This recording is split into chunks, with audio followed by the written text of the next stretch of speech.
দীর্ঘ প্রতীক্ষা ফুরল। অবশেষে গণসংবর্ধনা মঞ্চে এলেন নেতাকর্মী আর উৎসুক জনতার স্লোগানে মুখর ৩০০ ফিট ও আশেপাশের এলাকা। চারদিকে তুমুল উচ্ছ্বাস। মঞ্চে উঠে হাত নেড়ে ভালোবাসা ও শুভেচ্ছার জবাব দিলেন বিএনপির ভারপ্রাপ্ত চেয়ারম্যান তারেক রহমান। দেখে মনে হতে পারে এটি একটি সাধারণ রাজনৈতিক সমাবেশ, কিন্তু বাস্তবে এটি ১৭ বছরের এক দীর্ঘ অপেক্ষার পরিসমাপ্তি। দীর্ঘ নির্বাসন জীবনে তারেক রহমান রাজনীতির মঞ্চে সরাসরি উপস্থিত থাকতে পারেননি। পর্দার আড়াল থেকে চলেছে তার রাজনৈতিক যাত্রা। ভিডিও বার্তা, ভার্চুয়াল সভা আর স্ক্রিন নির্ভর বক্তব্যে সীমাবদ্ধ ছিল নেতাকর্মীদের সঙ্গে তার যোগাযোগ।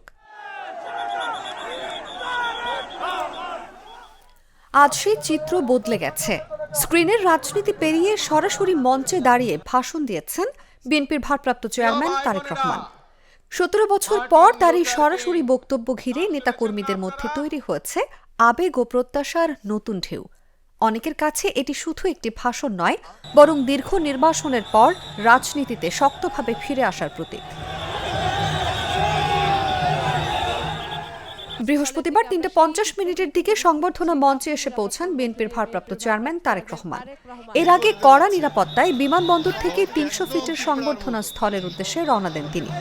সবার আগে বাংলাদেশ ব্র্যান্ডিংয়ে লাল সবুজের একটি বাসে করে সেখানে পৌঁছান তিনি। এ সময় রাস্তার দুই পাশে নেতাকর্মীরা তাকে অভিবাদন জানান। নেতাও সংবর্ধনা স্থলে যেতে যেতে দেশবাসীর উদ্দেশ্যে বাস থেকে হাত নেড়ে শুভেচ্ছা জানান। তার আগমন ঘিরে পুরো পথ জনসমুদ্রে পরিণত হয়। জাতির উদ্দেশ্যে বক্তব্য রাখেন তিনি। এ সময় লক্ষ জনতার মাঝে দেখা যায় নেতা ফিরে আসার উচ্ছ্বাস। স্ক্রিন থেকে মঞ্চে ১৭ বছর পর তারেক রহমানের এই উপস্থিতি তাই নিছক রাজনৈতিক কর্মসূচি নয়। এটি একদিকে অতীতের অপেক্ষা ও নীরবতার ইতি টানার মুহূর্ত, অন্যদিকে দেশের রাজনীতিতে নতুন অধ্যায়ের সূচনার ইঙ্গিত। নিউজ ডেস্ক, জাগো নিউজ।